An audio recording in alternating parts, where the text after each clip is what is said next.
When our founding fathers established this republic, they created a political and economic system, a system which has led the United States to the very pinnacle in wealth and in world leadership.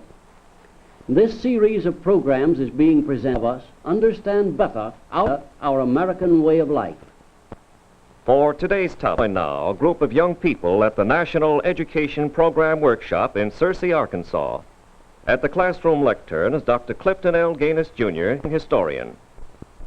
The American Adventure. That's rather an unusual designation for a course in economics and political science, isn't it? Well, the American way of life, which we will examine here, is rather unusual. In fact, there's nothing quite like it in all the world. All of us want to know more about our country. What makes it tick? Why it's the best place on earth? Why it's worth understanding? Why it's worth saving? Why wars have been fought to protect it? During the 13 weeks of this course in the American Adventure, our general purpose will be to answer many questions about the American way of life and to explore the workings of the American economic and political system so that we may understand its significance and importance. Why should we bother to do this? Because in one generation, many of the nations of the world have become either socialistic or communistic. And the advocates of both of these economic and political systems have determined to gain control of our country. Let's look at this map of the world. Here live 2 1/4 billion people. They work and worship under all kinds of economic and political systems, from dictatorship to democracy, from collectivism to individualism. Now let's see how socialism and communism have expanded since the end of the First World War. These dark areas are the nations that today live under communism or that have adopted a considerable degree of socialism. Some of them were overrun and captured by Russian communism, but some have drifted into or actually voted into being many fundamental aspects of socialism. The people were promised all sorts of material and economic benefits, so they decided to try socialism. In some of our later classes, we are going to examine socialism with its promises and results. And we're also going to shine the spotlight of knowledge on communism and some of its tactics in America. But in the beginning, let's just learn about the American system. Did you know that the founders of America, when they came here from England seeking freedom and a better way of life, established first a communal or collectivist economic system? They did, both at Jamestown and at Plymouth Rock. Let's look in a moment on the Plymouth Colony. In December of 1620, 101 pilgrims from England reached the Atlantic coast in the Mayflower. Their primary purpose in risking the great hazards of an Atlantic crossing and life in a primitive, unknown land was to gain religious freedom for themselves. They had no preconceived ideas about building a nation, a society, or a system of economics. By common consent, the colony's economic system was communal. The property was community property, or public property, owned in effect by the colony's government. The people worked together at assigned tasks. They shared and shared alike in the total production of the colony. It worked like this. There was a common storehouse. Each family brought all its produce of whatever kind to the storehouse. The government of the colony allocated the goods on a basis of equal shares for all. This was the Christian spirit of sharing. Our forefathers were people basically motivated by Christian principles. Many of them felt that they could best progress under this communal economic arrangement and have full freedom also. They thought they had an ideal economic system. Even among these dedicated Christians, however, with their great measure of freedom, the theory of government ownership of property and communal living did not work in practice. A few of the less industrious colonists discovered that no matter how little they produced and carried to the common storehouse, they still received a share equal with their neighbors. they began to loaf and to shirk their duty. The industrious, seeing they were being made to support the slothful, began to slow down also. Well, as one family after another eased up on their work, and the production of vegetables, grains, and meat, the goods in the storehouse dwindled. In time, starvation threatened to wipe out the colonist. The leaders of the colony despaired of their communal experiment. Instead of providing plenty for all, the collectivist system had produced only an equal distribution of poverty and stagnation instead of progress. Something had to be done to restore the energies of the colonist.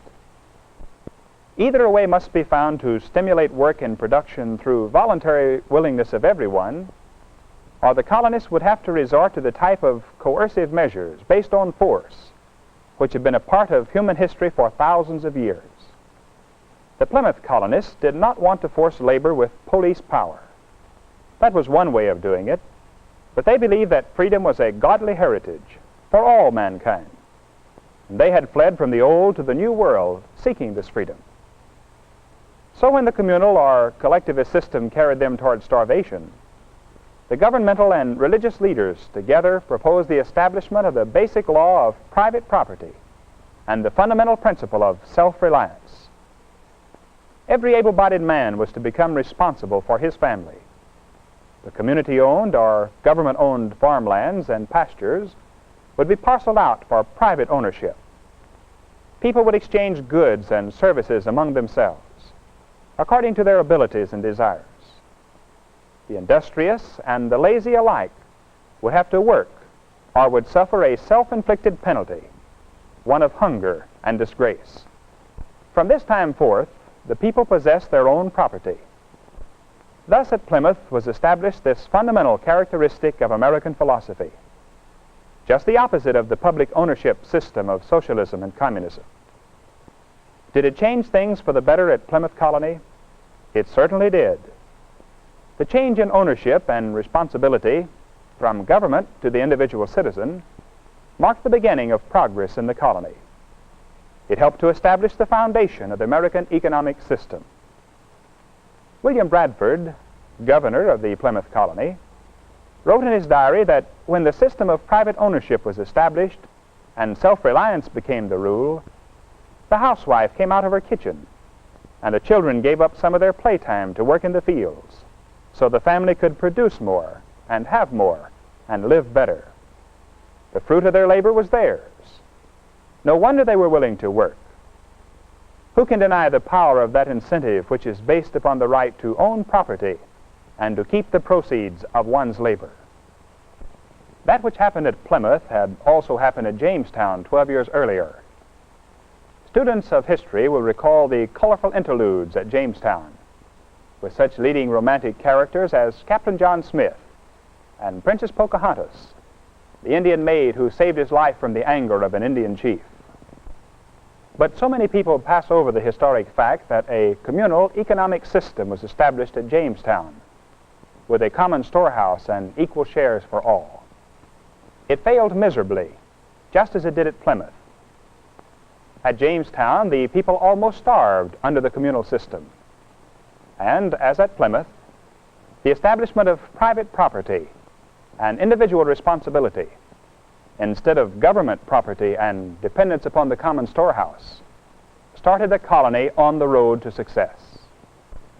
Here's what Captain John Smith himself wrote in his diary after starvation had been averted at Jamestown by the change to private ownership and individual self-reliance. When our people were fed out of the common storehouse and labored jointly together, he wrote, glad was he who could slip from his labor or slumber over his task. He cared not how, presuming that howsoever the harvest prospered, the general store must maintain him.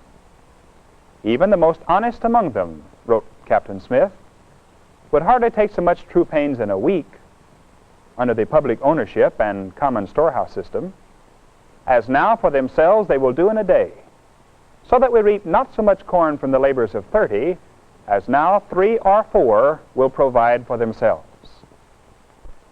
Both at Jamestown and Plymouth Colony, It was historically demonstrated that men will not work to the fullest of their capabilities without the incentive given through private ownership, the incentive of personal profit. And it was likewise demonstrated, beyond question, that so long as there is dependence upon a public storehouse, personal incentive withers and production falls, even among the most honest and Christian people, as Captain Smith and Governor Bradford noted. The positive lesson learned from these two examples is that the individual's right to own property, the spirit of self-reliance, and the presence of incentive, individual freedom, and responsibility work for the good of all. Today, these principles are found in our economic system, working for the benefit of all Americans.